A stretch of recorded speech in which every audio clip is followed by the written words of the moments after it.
प्यारे मित्रों, नमस्ते। देखिए, इंडियन रेलवे वर्क मैनुअल से रिलेटेड बोर्ड पर जो है, देखिए 14 क्वेश्चन नोट है, इसी के बारे में हम लोग स्टडी करेंगे। मित्रों, देखिए ये क्वेश्चन और आंसर शुरू करने के पहले हम आपसे एक रिक्वेस्ट करना चाहेंगे कि देखिए ये कोरोना वायरस का जो महामारी चल रहा है, ये कब तक जो है खत्म होगा, इसका कोई ठिकाना है नहीं। और सरकार का पूरा जोर ऑनलाइन क्लासेस पर है। तो मेरा आपसे एक बहुत बड़ा अनुरोध है और हाथ जोड़ करके प्रार्थना है। क्योंकि देखिए मैं सोशल वर्क करता हूं, इसके पहले जो है मैं फ्री कोचिंग अपने बंगले पर पढ़ाता था, फ्री कोचिंग। लेकिन उस कोचिंग को खत्म करके ये YouTube पर मैं आना शुरू कर दिया। तो मेरा आपसे एक आग्रह है कि देखिए, आपके अगर घर में रिलेशन में कोई भी 9th का और 10th का, देखिए बोर्ड कोई भी हो, CBSE हो, ICSE हो, स्टेट बोर्ड हो, मैं सारे बोर्ड को कवर करता हूं। और फिजिक्स, केमिस्ट्री, मैथ और बायो, इस देखिए मैं स्टूडेंट्स के परेशानी को देखते हुए मैं चाह रहा हूं कि ऑनलाइन क्लास लेना, ऑनलाइन आपके बच्चों के लिए, आपके दोस्त के बच्चों के लिए। तो मेरा सबसे पहले देखिए एक रिक्वेस्ट है, फ्री ऑनलाइन। पहली बात, ऑनलाइन जो भी क्लास होगी वो फ्री होगी, पहली बात। और क्लास 10th के लिए, क्लास 11th के लिए, क्लास 12th के लिए और 9th के लिए भी, क्लास 9, 10th, 11th, 12th। तो देखिए क्लियर समझ लीजिए, 9th और 10th के लिए फिजिक्स, केमिस्ट्री, मैथ और बायो सारे का सबका क्लास मैं लेता हूं और ऑनलाइन क्लास चलेगा। बट बायोलॉजी का जहां तक ख्याल है, इंटरमीडिएट बायो का जहां तक ख्याल है, वो सिर्फ इंटरमीडिएट में बायोलॉजी, केमिस्ट्री नहीं, फिजिक्स नहीं। तो मेरा आपसे एक बहुत बड़ा आग्रह है, मेरा हाथ जोड़ के प्रार्थना है कि मैं ये चाहता हूं कि आपके घर में, आपके रिलेशन में, आपके दोस्तों के अगर 9, 10th, 11th, 12th से रिलेटेड मान लीजिए स्टूडेंट हो, तो तुरंत आप व्हाट्सएप पर या कमेंट सेक्शन में जरूर लिख दें कि हाँ 9th का 1 बच्चा। मतलब मेरे कहने का मतलब इससे क्या होगा कि मैं ऑनलाइन क्लास, अगर देखिए एक्चुअल में 100 बच्चे भी अगर मिल गए तो मैं ऑनलाइन क्लास जल्द से जल्द शुरू कर दूंगा। और एक बात और बता दें, आप प्लेलिस्ट में जा करके देखिए कि मेरे जो 9th और 10th के तो वीडियो अपलोड नहीं है, लेकिन 10th के जो वीडियो अपलोड है नीचे, एक वीडियो देखिए, कितना मैं कॉन्सेप्ट, अपने मुंह से मैं अपनी तारीफ कर रहा हूं, लेकिन कितना मैं कॉन्सेप्ट क्लियर करके जो है थारूली जो है डिक्टेट करता हूं, इसका उदाहरण आपको नीचे मिलेगा।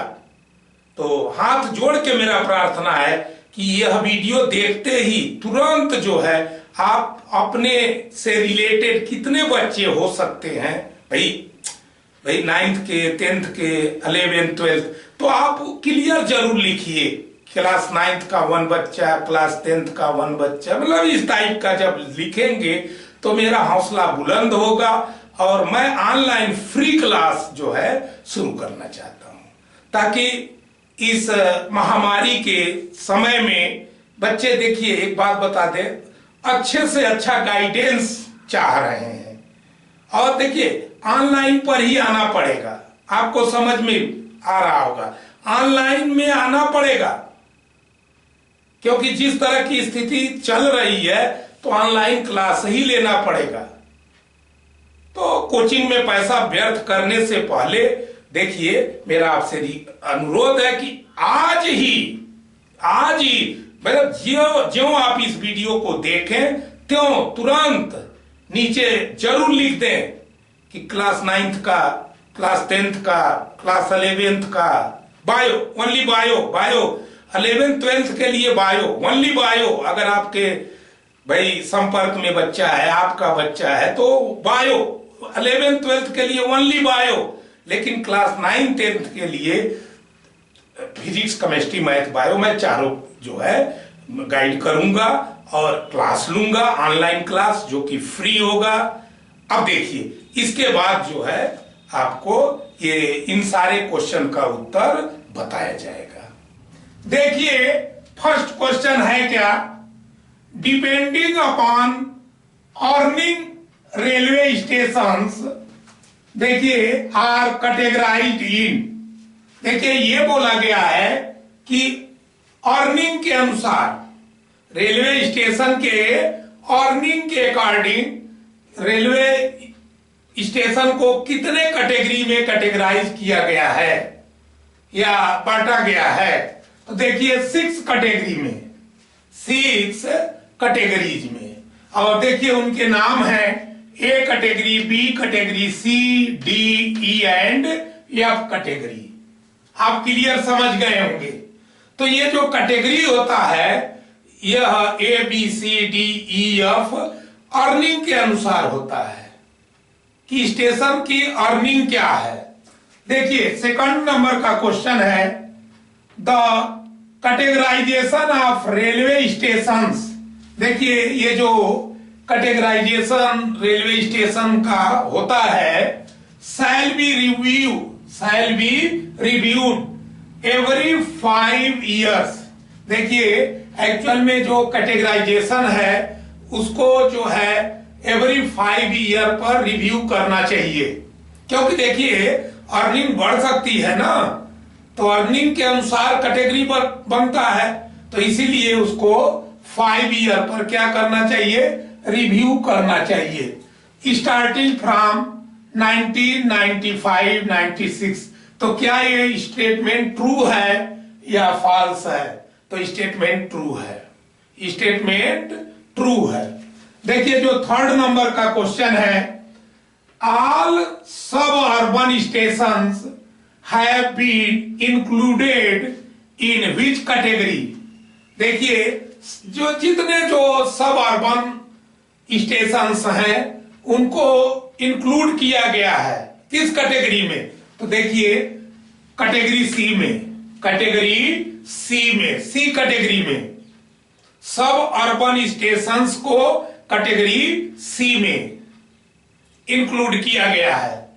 देखिए 4 नंबर का question, PAMS is abbreviated for, इसका मतलब है PAMS का फुल फॉर्म क्या होता है, तो देखिए P passenger amenities management system, फिर एक बार देखिए passenger amenities management system.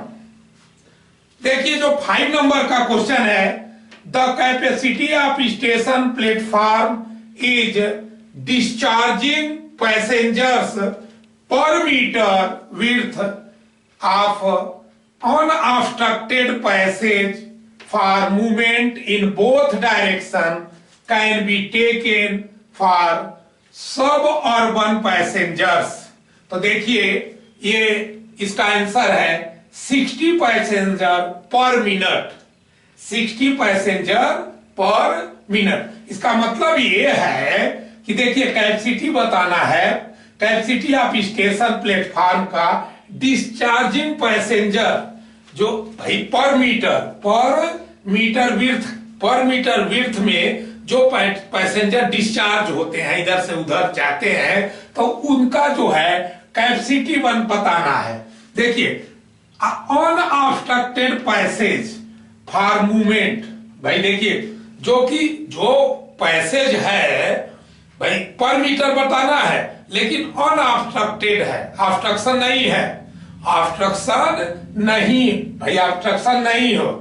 Movement in both direction के लिए उधर से आना जाना किसी भी तरह से ऑब्स्ट्रक्शन ना हो, तो कैपेसिटी बताना है पर मिनट भाई डिस्चार्जिंग का, कि पर मिनट जो है अब देखिए विड्थ भी गिवन है। देखिए पर मीटर विड्थ मतलब 1 मीटर विड्थ में कितने पैसेंजर डिस्चार्ज हो सकते हैं 1 मिनट में। तो देखिए अब केस क्या है, सब अर्बन पैसेंजर केस के लिए। तो सब अर्बन पैसेंजर्स के केस में 60 पैसेंजर पर मिनट। देखिए जो 6 नंबर का क्वेश्चन है ये भी सेम है, बट नॉन सब अर्बन पैसेंजर्स, मान लीजिए नॉन सब अर्बन पैसेंजर्स के केस में जो है ये होता है 40 पैसेंजर पर मिनट, 40 पैसेंजर पर मिनट। ठीक है। 7 नंबर का क्वेश्चन है इन case of single faces platform. देखिए ऐसे प्लेटफॉर्म जो कि सिंगल फेस हो, जो कि सिंगल फेस हो, ध्यान दीजिए जो प्लेटफॉर्म नंबर 1 होता है जनरली देखते होंगे, और वह जो है भाई जो सबसे किनारे वाला प्लेटफॉर्म है तो वह सिंगल फेस होता है, वह सिंगल फेस होता है। देखिए डबल फेस जो है, जो आइलैंड प्लेटफॉर्म होते हैं वो डबल फेस होते हैं, दोनों तरफ फेस होता है, मतलब प्लेटफॉर्म इधर भी होता है, प्लेटफॉर्म वाल दोनों साइड होता है। आइलैंड प्लेटफॉर्म में जो है दोनों, तो सिंगल फेस की बात किया गया है।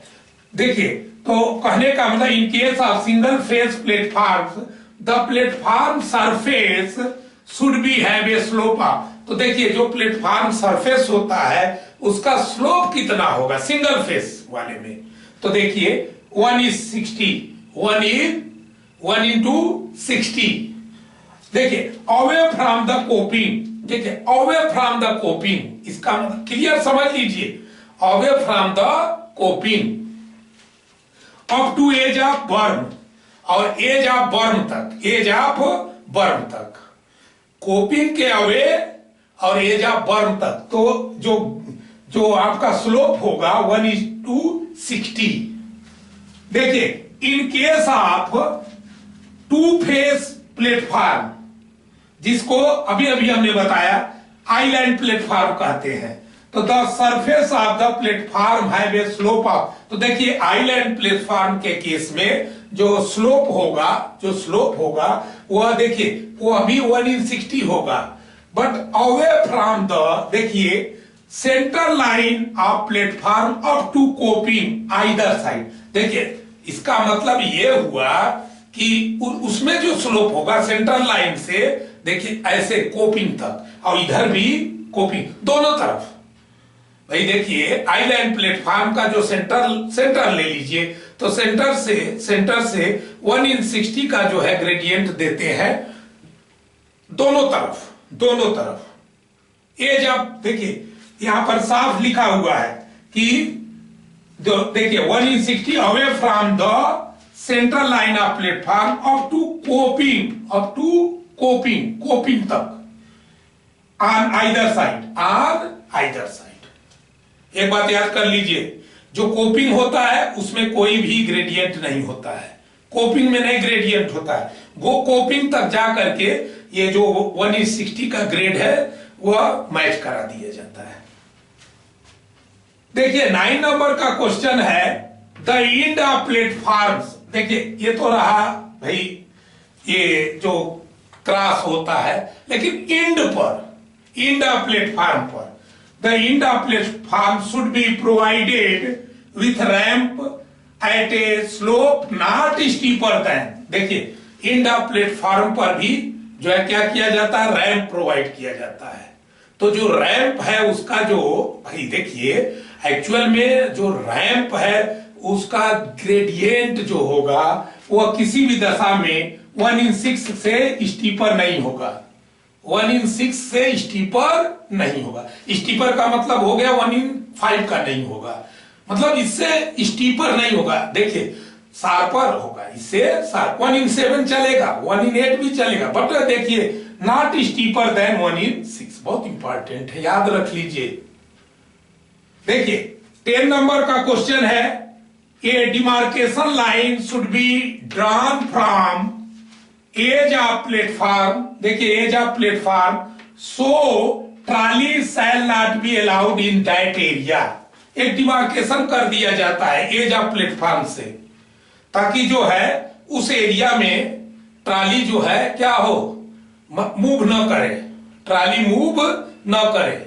तो देखिए डिस्टेंस ऑफ डिमार्केशन लाइन, वो जो डिमार्केशन लाइन है वो कितने डिस्टेंस पर होता है एज ऑफ प्लेटफॉर्म से।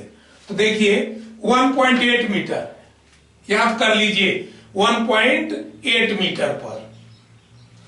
देखिए 11 नंबर का जो क्वेश्चन है, ऑल सिंगल फेस प्लेटफॉर्म्स, जितने सिंगल फेस प्लेटफॉर्म होते हैं, should be provided with suitable fencing. देखिए जो सिंगल फेस प्लेटफॉर्म होता है उसमें जो है फेंसिंग प्रोवाइड किया जाता है। तो the height of fencing should be, तो हाइट कितना होना चाहिए, फेंसिंग का हाइट, फेंसिंग का हाइट। तो देखिए जो फेंसिंग का हाइट है वह 1.8 मीटर, 1.8 मीटर। देखिए 12 नंबर का क्वेश्चन सेम है, मतलब इसी से रिलेटेड है।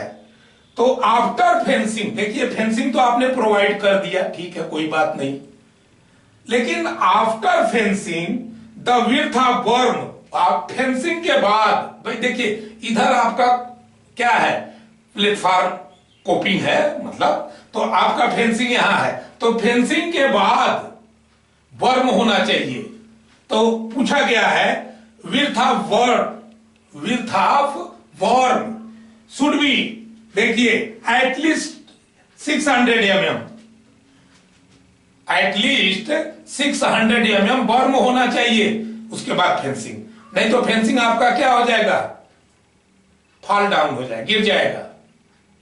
तो इसलिए फेंसिंग के बाद जो है कम से कम जो है एटलीस्ट 600 mm बर्म होना चाहिए।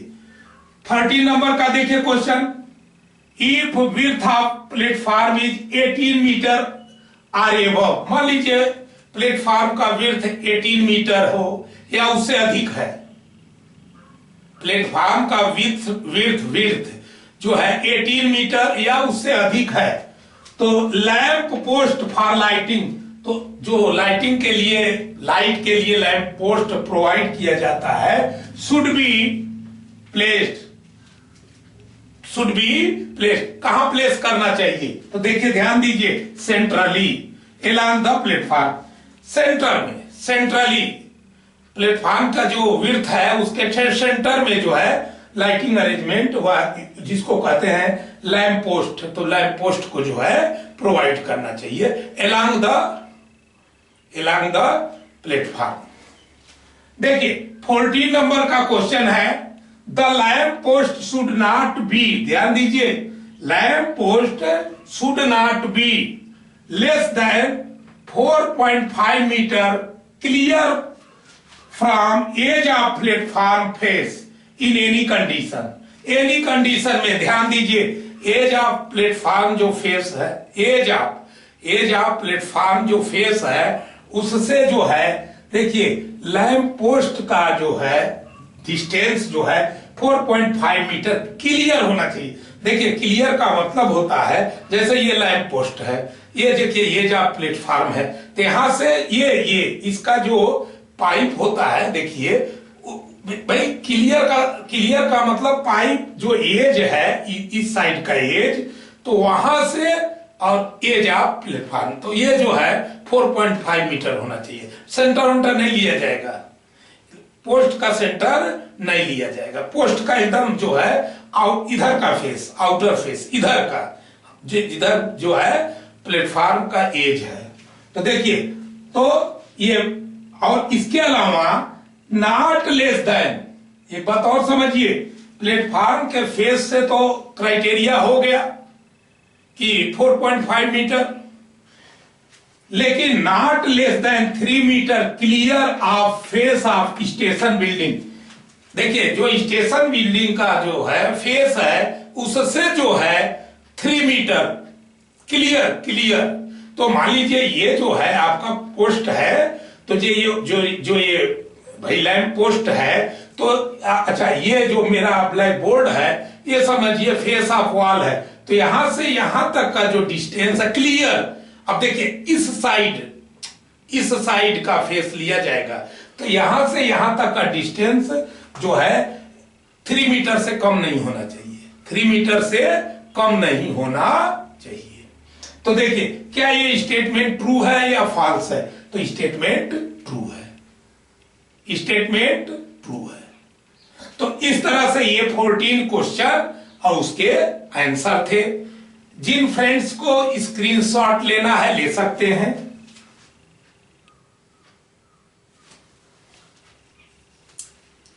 इसी के साथ वीडियो का ये पार्ट समाप्त होता है। अगले पार्ट में फिर हम न्यू आइटम के साथ मिलेंगे। जय हिंद, जय भारत, नमस्ते।